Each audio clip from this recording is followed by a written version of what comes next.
یا ایھا الذین آمنوا، اے لوگو جو ایمان لائے ہو، کلوا من طیبات، کھاؤ جو طیب ہے، ما رزقناکم، جو ہم نے عطا کی ہے تم کو، فاشکروا، اور شکر ادا کرو، للہ، اللہ کے لیے، ان اگر کن ہو تم ایاہ، صرف اسی کی، تعبدون، تم عبادت کرتے۔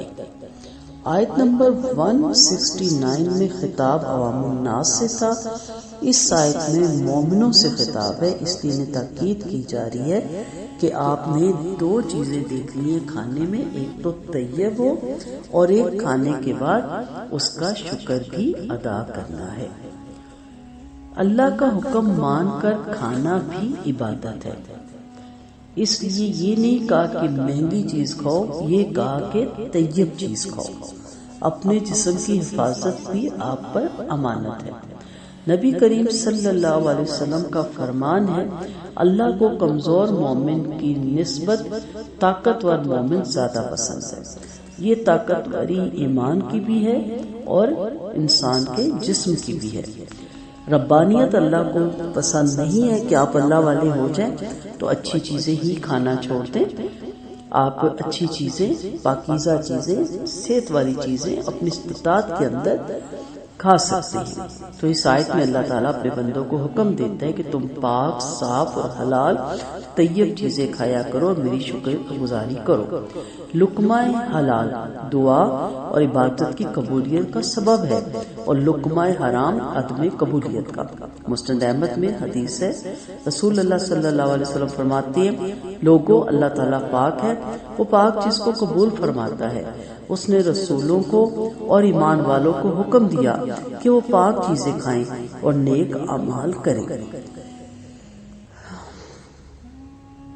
پھر آپ نے فرمایا، ایک شخص لمبا سفر کرتا ہے اور برگندہ بالوں والا غبار آلود ہوتا ہے اور اپنے ہاتھ آسمان کی طرف اٹھا کر دعا کرتا ہے اور گڑ گڑا کر اللہ تعالیٰ کو پکارتا ہے، لیکن اس کا کھانا پینا، لباس اور غذا سب حرام کے ہیں، اس لیے اس کی اس وقت کی ایسی دعا بھی قبول نہیں ہوتی۔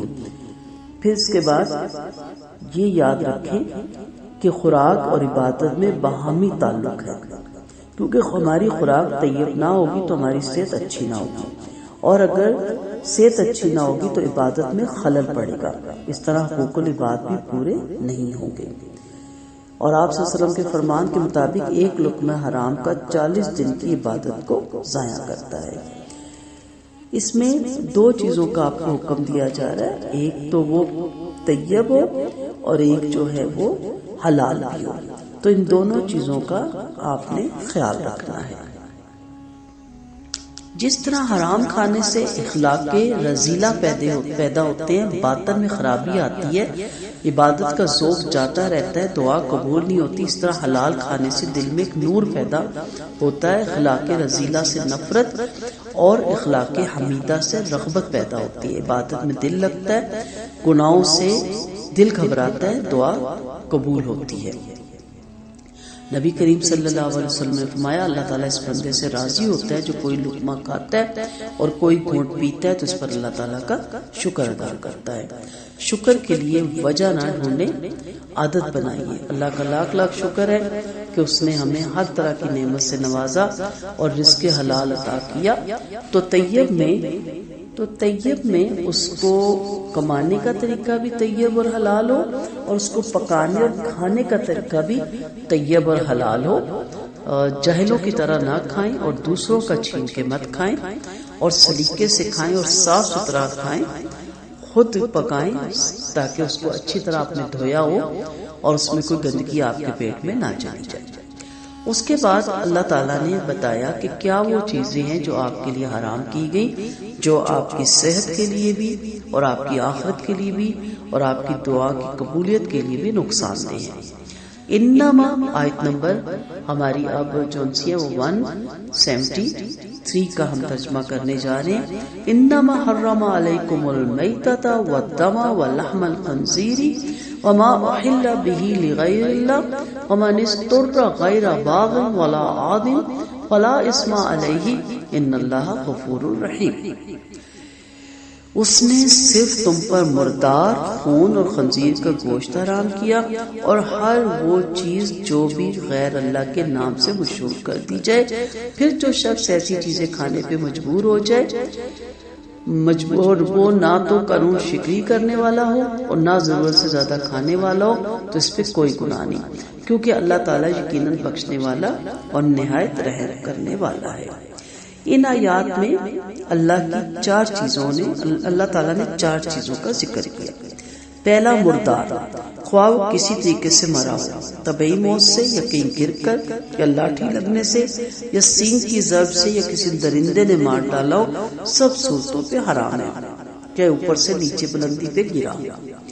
دوسری چیز ہے وہ خون جو ذبح کرتے وقت رگوں سے باہر نہیں نکل جاتا اور جو گوشت کے ساتھ لگا رہے، اس میں کوئی حرج نہیں۔ نیز حدیث میں آیا کہ وہ 2 مردار حلال ہے، یعنی مچھلی اور ٹڈی، اور 2 خون حلال ہے، یعنی کلیجی اور تلی۔ اس کے ساتھ آپ دیکھیں، آپ کتنا بھی دھوئیں، بار بار اس میں سے نکلتا ہے۔ تیسری چیز ہے خنزیر یا سور، جو نجس عین ہے۔ اس کا صرف گوشت کھانا ہی حرام نہیں، بلکہ زندہ یا مردہ اس کی کسی بھی چیز سے استفادہ جائز نہیں۔ چوتھی چیز ہے ہر وہ چیز جو اللہ کے علاوہ کسی دوسرے کے نام پہ مشہور کر دی جائے۔ عموماً اب یہاں مسئلہ ہوتا ہے، پہلی تو بڑے آرام سے ہم تینوں چھوڑنے کو تیار ہیں، یہاں آ کے ہم اٹک جاتے ہیں۔ اسے غور سے سنیے گا۔ عموماً یہ سمجھا جاتا ہے کہ جس جانور پر ذبح کرتے وقت اللہ کے سوا کسی دوسرے کا نام لیا جائے، صرف وہی حرام ہوتا ہے۔ یہ تصور بالکل غلط ہے، کیونکہ قرآن کے الفاظ میں نہ جانور کا ذکر ہے نہ ذبح کا، بلکہ ماں کے لفظ میں عمومیت ہے۔ لہٰذا اس کا معنی یہ ہوگا کہ جو چیز کسی بزرگ یا دیوی دیوتا کا تقرب حاصل کرنے کے لیے اس کے نام پہ مشہور کر دی جائے، جیسے امام جعفر کے کنڈے، بی بی کی کتاب، مرشد کا بکرا وغیرہ، یہ سب چیزیں حرام ہیں۔ اور اگر وہ ذبح کرنے کا جانور ہے تو خواہ اس پر ذبح کے وقت اللہ ہی کا نام کیوں نہ لیا جائے، وہ حرام ہو جائے گا، بلکہ کسی دوسرے کی نیت رکھنے سے وہ حرام ہو جاتا ہے، کیونکہ اللہ کی عطا کردہ چیزوں کی قربانی یا نظر اور نیاز صرف اسی کے نام کی ہونی چاہیے، اس میں کسی دوسرے کو شریک نہ کیا جائے۔ ہاں، اگر کوئی شخص کچھ صدقہ اور خیرات کرتا ہے، وہ قربانی کرتا ہے، تو اس سے اس کی نیت یہ ہو کہ اس کا اجر و ثواب میرے فوت شدگان والدین یا فلاں رشتہ دار یا فلاں میرے عزیز و قارب کو پہنچے، تو اس میں کوئی حرج نہیں۔ یہ ایک نیک عمل ہے جو سنت سے ثابت ہے۔ سور کا گوشت، یہ جانور حرص، بے حیائی، بے غیرتی اور نجاست ہر چیز میں مشہور ہے۔ جو قومیں خنزیر کھاتی ہیں ان سے حیا اور غیرت، عزت اور ناموس رخصت ہو جاتی ہے۔ اوہل بہ لغیر اللہ، اس کی 2 صورتیں۔ اول یہ کہ کسی جانور کو غیر اللہ کے تقرب کے لیے ذبح کیا جائے اور بوقت ذبح اس پر غیر اللہ کا نام لیا جائے، اور نمبر 2 دوسری صورت یہ ہے کہ کسی جانور کو تقرب الہ غیر اللہ کے لیے ذبح کیا جائے لیکن بوقت ذبح اس پر نام اللہ کا لیا جائے۔ دونوں صورتوں میں یہ حرام ہو جاتی ہے۔ اب یہاں پہ آپ کو اللہ نے پھر بھی فَمَنِ اضْطُرَّ، لاچاری کا یہاں پہ سہولت دی۔ لاچاری میں حرام اشیاء کے جواز کی شرائط بھی کچھ ہوتی ہیں۔ اس وقت حرام چیزیں بھی جان بچانے کے لیے لاچاری کے موقع پہ حلال ہو جاتی ہیں۔ اس آیت میں حرام چیزوں کو استعمال کرنے کے اللہ تعالیٰ نے 3 شرائط بیان کی۔ نمبر 1، اسے بھوک یا بیماری کی وجہ سے جان کا خطرہ لاحق ہو اور اس حرام چیز کا کوئی بدل موجود نہ ہو۔ ایسا سفر، ایسا علاقہ، ایسا ملک، کوئی بھی اس کا ریزن بن سکتا ہے۔ زلزلے کی دن آ جاتی ہے یا کوئی اور پرابلم آ جاتی ہے، کسی حادثے کا نشان شکار ہو جاتا ہے۔ نمبر 2، وہ اللہ کا باغی یا قانون شکن نہ ہو، یعنی جو چیز کھا رہا ہے اسے حرام ہی سمجھ کے کھا رہا ہے، حلال سمجھ کے نہیں، صرف اپنی جان بچانے کے لیے کھا رہا ہے۔ نمبر 3، مثلا جیسے کوئی قیدی ہے نا، جب غیر ملک دوسرے قوموں کے ہتھے چڑھتے ہیں، انہیں قید میں رکھا جاتا ہے تو وہ جو بھی کھانے کے لیے دیں گے پھر کھانا پڑے گا۔ نمبر 3، اتنا ہی کھائے جس سے اس کی جان بچ سکے اور اس کے بعد اس کا بدل میسر آ سکے۔ پھر اگر وہ غلط اندازے سے کچھ زیادہ بھی کھا لے گا تو اللہ تعالیٰ معاف فرمائے گا۔ یہ غلطی جان کے تلف ہونے سے متعلق بھی ہو سکتی ہے اور خوراک کی مقدار کے متعلق بھی ہو سکتی ہے، تو اس پہ کوئی گناہ نہیں۔ اللہ غفور الرحیم ہے، اللہ تعالیٰ معاف کرنے والا ہے۔